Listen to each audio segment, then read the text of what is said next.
వెంటనే రాజు పరిగెత్తి ఇంటి నుండి బయటకు వచ్చి రోడ్డు దగ్గరికి వచ్చాడు. రాజు బయటకు రావడం చూసి శాంత కారు కిందికి దిగి వచ్చింది. రాజు దగ్గరికి వచ్చి ఆగింది. మేరీ క్రిస్మస్ రాజు. మేరీ క్రిస్మస్ శాంటా, మీరు తప్పకుండా వస్తారని నాకు తెలుసు. రాజు చాలా ఆనందంతో ఇలా అన్నాడు. శాంత కూడా నవ్వుతూ ఇలా అన్నాడు. నేను చెప్పాను కదా, నీలాంటి మంచి పిల్లలు తలుచుకుంటే శాంటా తప్పకుండా వస్తాడు అని. నీకోసం శాంటా వచ్చేశాడు. అంటే అప్పుడు కనిపించింది మీరేనా?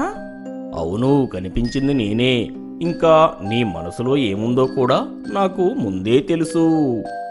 ఇలా చెప్పి శాంత తన మంత్రదండాన్ని గాలిలో తిప్పాడు. తిప్పి రాజు ఇంటి వైపుగా చూయించాడు. శాంత ఇలా చేయగానే రాజు ఇంటి లోపల బయట లైట్స్తో చాలా గ్రాండ్గా డెకరేషన్ అయింది. అలంకరణ కూడా తనంతట తానే అయిపోయింది.